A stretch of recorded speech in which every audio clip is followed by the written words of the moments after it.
Hey, ladies and gentlemen, the world's #1 sports and recreation podcast, Cheap Heat. It's back, baby. As I wear my hot dog chicken showdown shirt. What a time it was to be alive. It's me, your forever 24/7 champion, Peter Rosenberg, and joining me is from fresh out of Dipper-Lago, the 37 at 35 Dipperstein. Hi, how you doing? Hey. Almost 38 at 35. Almost Oh, 38 God. moments away. Yeah. A lot of chatter about that. A Yeah. lot of chatter about it. Yeah. Yeah. It's been a really interesting week. I've been down. They had me at the Vatican this week. Are they considering you? Yeah, I had an interview, and they ask a lot of questions. But I think I'm very qualified for the job, to be honest with you. You know what? There's never been a nebbishy pope. Do you know all the popes? Have you? There. I know well enough to know not. By the way, Dip, did we just come up with a new film, The Nebbishy Pope? Can you name two popes? Could you name one pope? Yeah, John Paul. John Paul. Can you name another pope? John Paul II and John Paul III. I think they both were popes. Uh-huh. How does Dipperstein the Pope sound? I think it sounds fantastic. By the way, it wouldn't be the most ridiculous suggestion made this week. I know. It wouldn't be. But by the way, don't worry. No one will be offended by that. They go, oh, it's just a joke. I don't know if I could wear the hat on my head. It's such a heavy looking hat. Heavy is the head that wears the crown. You know what I'm saying? Heavy is the head that wears the Pope hat, is what you're saying. Yeah, I mean, how often do they have to wear that hat? It's the hat. Well, how about here's the real question you should be asking, because this might actually be real. You know, all the dioceses are all there. They're hanging out. Yeah. What do you think the bagel spreads are like for these people? Is there a spread at all in the Sistine Chapel or in the Pauline Chapel, whatever it is? Well, you don't think that in the morning when they have 120 of the most important Catholics in the world all gathered, and they have to spend a day making major decisions and having serious conversations, there has to be a legitimately good breakfast spread in the morning to start the day. Has to be. You think there's a spread? It's definitely not. It's certainly not bagels and lox and capers and mini. It's not a Shiva platter. I by the way, I had a Shiva platter this week. I bet it's Shiva platter adjace. You do? Well, why wouldn't you have bagels? I mean, I think you think bagels to choose the Pope. They're eating bagels for breakfast. What else are you going to have? The first decision is it an everything? Is it an egg? Is it a pumpernickel? And then the second decision is who's going to be the Pope. Those are the two. That's the order. Well, no. First they go. The order is this: what kind of bagels are we having? What time is our spot on Pat McAfee? And then who's going to be the Pope? Because they have to. That's the last part of the interview process. Must go on McAfee. Have to have the conversation. Now we'll get to. By the way, we'll get to Pat McAfee. Big week for old Pat this week. We'll get to that in a second. Mm-hmm. But I did enjoy. Oh, I know. I have a take before I get to my Shiva spread. I do have a bagel take that is going to hurt Dip. Uh-huh. He's going to be offended by it. He's going to fight it. I was reading. There was a New Yorker article about like a satire. Just so you know, he reads the New Yorker, folks. Yeah, everybody. He reads the New Yorker. Pay attention, everyone.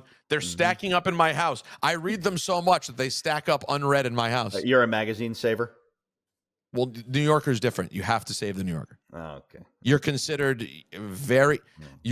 trash if you throw away the New Yorker. You have to save it like a book. Or are you the highest echelon of intelligence if you read it and just toss it in the garbage? Or that would be, and you and I both know someone who does that. I know one person who legitimately reads that cover to cover. Your father? And no, my father couldn't. I don't even think my father could. He could. I don't think he would. No. Yeah, Milch's husband is the only person I know who reads he reads it on the subway. It's like beat up, and then he throws it in the trash when it's done. I know, because he's the high. These are the high. Wait, no, they're the highest level. They're the highest level. These are friends of ours who are so smart. Yeah. That when you're around them, as much as I know they like admire me in their own ways, They don't know how much less than I believe I am when I'm with them. I'm a I moron, an absolute I know. moron. Everybody has to have friends like that. That when you're with them, you're the moron, no matter how smart you are. But they're it, right? They Absolutely. make the rest of my smart friends basically look like morons. Absolutely. Not even. It's crazy the level of smartness we're talking. Anyways, but here's the take from the New Yorker that is stacked up, and I'm never going to read. I did read this. I brought it on the subway, and I go, "What's the shortest thing I can read?" Oh, a review of bagels. I can do this, and it's a very funny. They're mocking sort of bagels and ranking bagels in terms of best bagels. What are the best bagels? Mm-hmm. And most of it's silly, but when it got to a certain part, it made me rethink something about bagels. And that is the everything. And here's the ranking. The everything is stupid. The everything is stupid. Okay.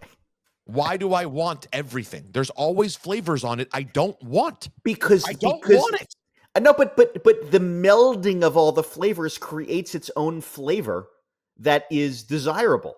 That's what I mean. By the way, you want onion? You want just an onion bagel? Just the poppy seed? No. Well, just poppy's sort of nice, but I think sesame is the best bagel. A beautiful, perfect sesame bagel. If you could give me this, how about this? If you could give me an egg sesame, so you get the texture and the softness of the egg with just the sesame seeds dip. Tell me we're not having a conversation. No, I'm absolutely having a conversation. An egg sesame would rank up there for me 1,000%. The problem is I'm in these situations very often where I may not get an everything just because of the mess. I hate the mess. If I'm somewhere where the mess doesn't matter, I'm everything every time. I'm everything. I'm everywhere, everything all at once. Great movie. I don't love it. I get it because other people want it. I'd prefer a sesame, or how about this? Even a plain egg. I like a plain egg. I used to only have plain egg. That's what we had. We had only. Here's what it says, and some of the rankings are ridiculous and stupid. Number one, you're going to flip your lid. Let me just go back. So you're saying that you get everything if other people get it. Are you saying you have everything pressure? Yeah, I feel everything pressure. Oh, let's just get everything's okay. I'd rather have a sesame. I'd rather have a poppy. I'd rather have an egg. I might rather have a salt. Although it's too much. It's too much. Salt is not a real bagel. Salt was invented maybe 15, 20 years ago. Tops. It's just by the way, I like it. It's just too much salt. Enough with the salt. It's too much salt. Here's the rankings. Number one, Dip's gonna lose it. Number one, pumpernickel. I don't mind pumpernickel. It's a whole different thing though. If you're ordering if you have pumpernickel, it's like a different kind of bagel altogether. Here it says the king, strong flavor but not too strong, dances with rather than fights against the cream cheese and the lox, or whitefish if that's your thing. I don't judge. Number two, and here's where he really loses me. Plain. Oh, stop. Not as fierce a dancer, more submissive to the lox. Kind of kinky. Maybe you like that. By the way, that's not inaccurate. I had a plain bagel this weekend from a truck, and I'm not a food truck guy. I don't like to eat food in my hands like an animal on the street. But I did have the Yeasty Boys is a LA food truck. And I have never had it before. And finally I'm starving. It's the middle of the day. I hadn't eaten anything. I go up to the Yeasty Boys truck and I ordered a mini plain bagel with their cheddar jalapeno cream cheese. If anyone's in LA and has never had their bagel, it's something's going on with the Yeasty Boys. It's a very unique type of bagel. It's very different. A stupid name, but sounds like a delicious bagel. Why is that stupid? Yeasty Boys? That's funny. That's good. Enough with the it's right, there's been so many plays on like the Jewish rap joke. It's just like I don't know. Oh, you're the walking talking Jewish rap joke. But that's what you are. That's I get them every day. That's I've been getting them for It's like not as unique as people think anymore. Like, oh, did you know he's Jewish and he likes rap? It's like every Jew. I mean, give me a break. Yeah. All right, number three, poppy seed / sesame. You can't put them in the same category. That's blasphemy. Number four, egg. Too cake-like to be a proper bagel, but possibly it reminds you of a challah your nana hand-fed you when she nursed you through polio. Egg is like challah, adjace, I would say. Number five, salt. You're someone who really likes salt. Number six, onion. You're someone who really likes onions. Number seven, garlic. Do you actually even like bagels? That's funny. Who needs this? And then ate everything. And the guy writes, I can't decide what kind of distracting shit I want on my bagel, so why don't I add every kind of shit to my bagel? I think everything has now moved into the top slot as far as bagel, but what people prefer to order. Oh, I think it's the most popular. Yeah. It's got to be. It's the one that's always they're always out of everything. Oh, we're out of everything. We just sold the last everything. You can't even get a dozen everything bagels. You can get one in the half a dozen. Really? They won't even give you? Yeah. I mean, I'm not buying dozen bagel that often, but I'm just saying. Usually, you go into a bagel place. If you're going to get a bagel, a sandwich, everything is usually the first to go in the morning. Natalie, what do you give me to eat here? What is this? A potato cigar? I never heard of that. I don't want the tahina. The tahina. All right. I also had a nice bagel spread at my great Aunt Norma's Shiva this weekend. Mm-hmm. And Dip, you nailed it when you said, "Are they going to have egg salad sandwiches?" They did. Mini egg salad. They were half size. Yeah, that's mini enough. Mini adjace. Yeah. So should we talk about wrestling and Backlash this weekend? Fond of wrestling. I'm fond of it. I have to tell you, I don't know if it's about the story that's been told or simply that it exists, but I find myself excited about John Cena and Randy Orton. What are your thoughts? You don't care? This has real nostalgia for me because the prime of their feud was kind of when you were checked out. Whereas for me, the prime of their feud was when I had fully gotten back in. So this is like very nostalgic to have a John Cena Randy Orton match. I'm good with it, and I bet you it'll be great. I don't know. Maybe I don't know. They're going to have to bring something back here. Something has to make it though. Travis Scott's not showing up. The Rock is not showing up. At this point, I wouldn't even want anyone to show up. I just want them to have a wrestling match. But what is the thing that's going to make it interesting? Because I guess Cena could just cheat. Because Cena just hitting him with like double axe handles and body slams and then beating Randy Orton doesn't seem realistic. No, I was thinking the same thing. I'm like, what is this match really? Randy Orton is so much bigger physically than he was the last time they wrestled. Although I watched, and John is smaller. He for sure. According to Raw last night, they wrestled in 2017. I wonder what they looked like back then. It was only 8 years ago. That was their last match? Yeah. 2017. Yeah. By the way, to me that seems like yesterday, but I guess is 8 years ago. It's 8 years ago, dude. Isn't that crazy? Yes. Yeah. When you have to start with the fact that the pandemic was 5 years ago. I know. That is where, I mean, the shirt that I'm wearing for the Hot Dog Chicken Showdown. What's the date? Isn't there a date on the shirt? I don't know. I know, but Natalie was there, which means it was right around now. It was like May 2020. Yeah. So once you start with that, it kind of gives you perspective on how crazy everything is. It seems like 5 years ago seems like nothing. The date on YouTube for the Hot Dog Chicken Showdown, which by the way, Dip, you look so insane. Why? Let's see. I'm going to show you. It says the date is... One thing I can never easily find for some reason on YouTube is when I find a video is where the date is at the top. Oh, there it is. May 11th, 2020. Okay. Almost 5 years ago to the day. And why? So, and here's what Dip looked like in that moment. Let's take a look back, shall we? Oh yeah. What are your tears? I don't look that much younger. No, not younger. You look insane. You look like a killer. Yeah. Look what was going on. Look, this pandemic Dip is. I got to tell you though, SGG should. SGG looks like half the man he used to be. He does look like half the man he used to be. Look how chiseled his head looks then. The only people who look the same are Zach the Nebuchadnezzar Linder and Brian the Tall Gentile Man. They basically look the same. I look completely different because of the no beard. situation, Yep. I look like a penis. I look like a walking penis, a thumb or a penis, 1,000%. Thank you, Natalie, for fixing my life. Dipperstein looks, he's Kaczynski adjace, dude. I am Kaczynski adjace. You're unibombing and unibombing, bro. Yeah. Natalie I look the hot. same now. Do I look?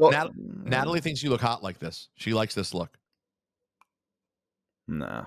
You think you should go back to the dark, mysterious thing? He looks like an artist, a hot artist. That just You look like a hot artist, she says. I think I'm looking pretty good these days. We're not talking about you today. We're talking about you 5 years ago. Zach Linder's still just the most handsome man in America. By the way, Zach, though, he has like a comb over thing going then. He does look different. Because no one had haircuts. No one had haircuts, you know. People, I know, everyone, no one was able to do anything. Everyone was blah, blah, blah. Yeah. Here's me having Bear sniff the hot dog. This is truly a moment. 5 years, guys. And of course, I ruined the entire thing by screaming hot dog, which basically ruined it. Look, there he is. And then I scared him and he threw the hot dog. One of the great moments in history. Different rug, different house. Natalie, I'd known Natalie for a month. Now we have a child in the other room. I'm wearing a shirt. I'm wearing a wrestling shirt, guys, with Vince McMahon on it. That was produced by WWE. Anyways, so yeah, I'm excited for this match. Yeah, I'm excited. I mean, it'll be good. It'll be good. I mean, here's the one thing I don't think that's as big a deal as they're trying to like make it, even though I get it. Like the it being in St. Louis part for Randy, he's not that kind of character. No. Where like him being from St. Louis is such a thing to me. No. I don't remember. Obviously, I always know he's from St. Louis, and there is a great wrestling history there, but I don't think of that being like, it's not like Sami Zayn in Montreal. Or that's Kevin Owens in Montreal. It's just not like that. So it'll be interesting to see what they come up with to make this thing work. What do you think is the most intriguing match on the Backlash card as it's getting filled out? Although I don't know if it's done yet. You want me to tell you the whole card? Yeah. All right. You have so far 5 matches, and I feel like we're going to land at 6. I feel like there'll still be one more. You have John Cena versus Randy Orton for the undisputed WWE Championship. Hold on. I have a question for you. I noticed that they started calling it the Undisputed Championship when John Cena had it. This is so long ago that this happened. What you're about to say is old news. Okay, I don't even know what I'm about to say. I was just going to say that the WWE Championship and the World Heavyweight Championship, one of them now became the Undisputed. Yeah, that's what I'm saying. That's old. I've already complained about it. Maybe you haven't been there when I talked about this. Maybe I haven't been there when you talked about it. No. It used to be the Undisputed Universal. Right. And rather than get rid of the word undisputed, they got rid of the word universal. And that makes no sense. The whole thing doesn't make sense. As I've been saying for years and years, there should be one championship. Okay, but how can you have an undisputed championship when there's another very valuable championship? The word undisputed means there's no dispute.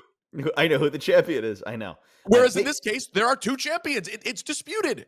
I just feel like, how many times do we have to say this on this show? The lineage, this version of this fandom at this point doesn't care, in my opinion, about the lineage. It should be the Raw Championship and the SmackDown Championship. The Raw champion, the SmackDown champion. If you're going to have 2 champions. You know why I think they wouldn't do that? So that I don't think there's enough on both shows. And there's not enough commitment to the separation of the 2 shows. There used to be, though. But I get it. Yeah, but it feels like there's not enough commitment to it being 2 separate things because you never know. John Cena shows up on both. I just think it doesn't end up working. But to me, I had actually gotten to learn what the Universal Championship was. Here's the way I viewed it. I thought this made sense. The Universal was the new one that was created that was first held by Finn Balor. The lineage we knew was brand new for the Universal Championship. That was a thing. The World Heavyweight Championship was the old WWE Championship. And those 2 things made sense to me. Why you'd get rid of the word Universal and keep the word Undisputed, that's the thing that I never understood. But anyways, that's the title that's on the line. It's the John Cena title. Why is there 2 champions? Why? It would be so much better with one champion, and everyone is chasing that big scary moment. Especially considering whenever they have a huge champion like a Roman Reigns or a John Cena, they always appear on both shows anyway. They Just pop up. They just need one champion. One. Every other title. But do you think they should have one in every class or just that one? One in every class. So you want a world title, you want an IC or US title. Yep. You want a no, I'm fine with an IC and US, I guess. I wish there was just IC, tag, and world. I wish that it was like it used to be. And same with with women, same thing. With women. Yeah. Because then it's like really means something. A US, Intercontinental, there's 10,000 championships. But by the way, except for tag. Tag is the only thing that, there's only one tag. There is only one tag of each. Yeah, which is nice. I know who the most important tag team is. It's the New Day. I know it for a fact. Yeah. They're the guys on top of the mountain. There's so much good going on in the tag division, but the championships don't seem to mean that much. That's how kind of I'm feeling about the tag division right now. There's so many great tag teams, and they've totally made a lot of them matter more so than they did 3-5 years ago. But the championships themselves, I think they maybe change hands too quickly, or something feels off about the actual championship. You're sensing something's off. Something's off. All right, Lyra Valkyria versus Becky Lynch. Yep. For the that's the Women's Intercontinental Championship. Yep. Which I guess this will be the most meaningful Intercontinental Championship match there's ever been, because there haven't been many matches. Yep. Lyra is the first champion of all. She's only was crowned January 13th, and now May 7th we'll get it defended on a PLE. I would say that that segment last night was hot as can be, as far as the crowd is concerned. You mean 2 nights ago? Yes. 2 nights ago. They hate Becky. They hate her. She is healing off 1,000%. Great. That's the goal. That is usually what you're trying to do with a heel like that. Yes. Then you have Jacob Fatu. He's defending his U.S. championship in a fatal 4-way against La Knight, Damian Priest, and Drew McIntyre. They basically took 2 WrestleMania matches and put them together for this fatal 4-way. Yeah, it's fine. I love this mid card. It's very good. But I would just say, again, Jacob Fatu should be the Intercontinental Champion, and then it would be more match. But you can't do that because the Intercontinental Champion is fighting in his own match, Dominic Mysterio versus Penta. I know, which also feels like something. I don't think Dom is going to lose it right now.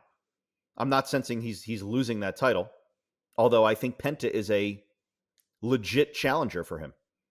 Are you suggesting some sort of Judgment Day chicanery? Yeah. And it's nice to see. Let me tell you something about I see JD McDonough wrestle last night. And I'm thinking to myself, happy he's back. When is this guy going to get his day in court in a real way? I mean, this is a guy, the man is putting in work. I'm calling on JD McDonough at this very moment to grab the brass ring. You want him? You sense he could grab the brass ring?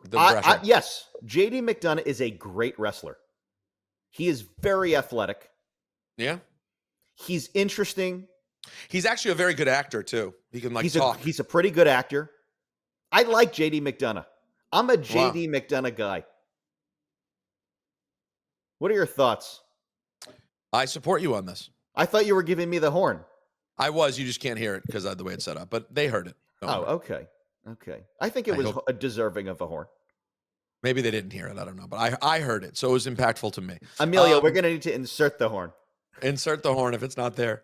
No, I like JD McDonough quite a bit. And then I have to tell you a match I'm very interested in, which is Pat McAfee versus Gunther. Yeah, I have a take. I find this very interesting at this point. I know there are many people who see this many different ways.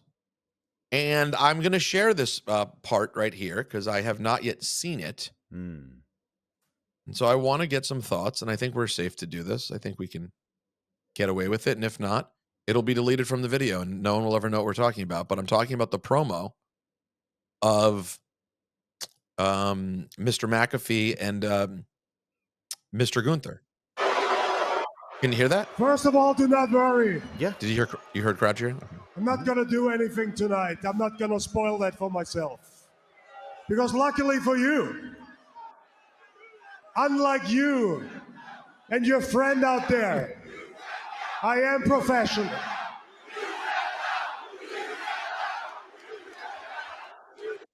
Can I interrupt for this for a second? I have something to say. I know what you're going to say. You have no idea what I'm going to say. Let me try. The "you tapped out" chant is so loud, but when they show the crowd, you don't see enough people actually saying "you tapped out."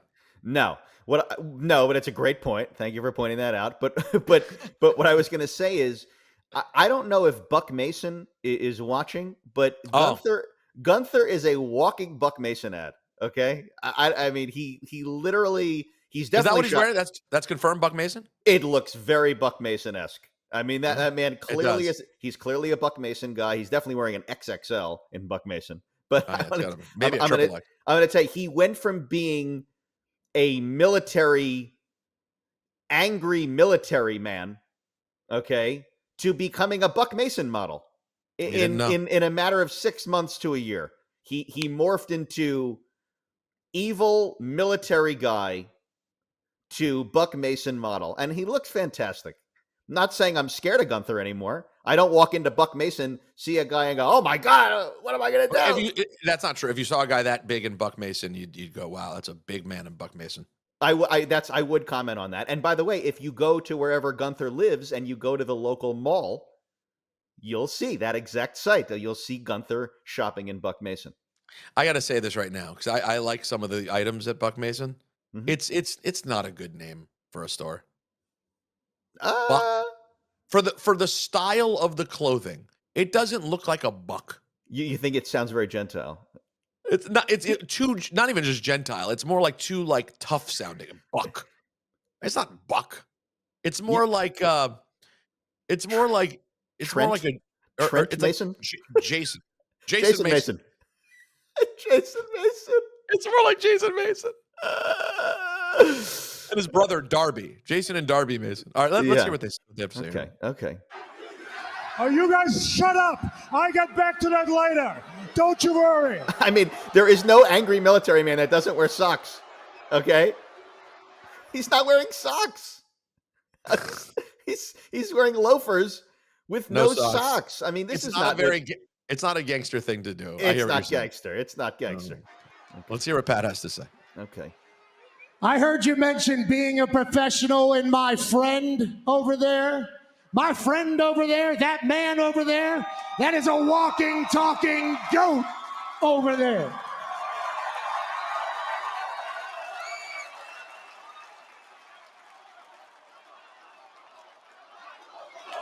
They love Michael Cole. Yeah. That's going to be one of the best Hall of Fame speeches of all time and the most deserving. For 28 years, every single week of his life, except for 3 times, he has dedicated to traveling the world for this company. This goes on really long. 28 years straight. It does? 52 weeks. Yeah, in opinion, that we're in beautiful Omaha, Nebraska. Coach Rule. So many cheap tops in this promo. It's okay, but it's just tons and tons of cheap tops. What, just putting over Omaha? Yes, and yeah. Can't wait to watch you boys in the fall. See? Rise to the top. Yeah. Okay, Gunther. And right across McAfee's huge. from this arena, He's a big guy, is a baseball field that is hosted the College Baseball World Series symbol. All right, so you're right. So there's a lot of Nebraska. And I think dreams is a good word because I think you and I have a lot in common. Even though I'm from Pittsburgh, Pennsylvania, in the United States of America. putting over the United States. Both of us grew up wanting to be in this business. Both of us grew up professionalism with you that you've been here. You've gotten jaded.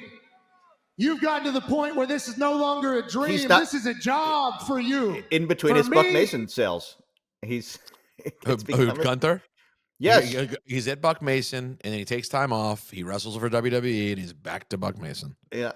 I'll tell you what, though. I already like, because there was an argument in our group chat, I already like Pat cutting this promo in the ring more than standing on the desk. 100% agreed. Like, and here's why the point by Andrew Goldstein was stupid.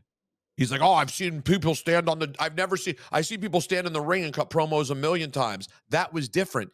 Yeah, but the point isn't other people. The point is Pat.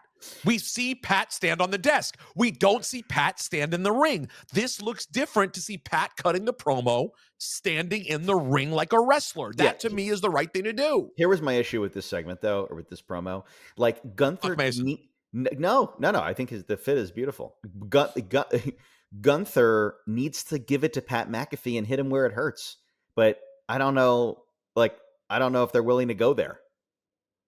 You know what I'm saying? To have Gunther try to really tear him down in like a realistic kind of way? Yes. It's not going to happen, which kind of sucks because it would be fun. On Saturday, you're going to overlook me. You're going to underestimate me. And I'm going to prove to you and all these people that this version of Gunther is soft. Ooh, he called him soft.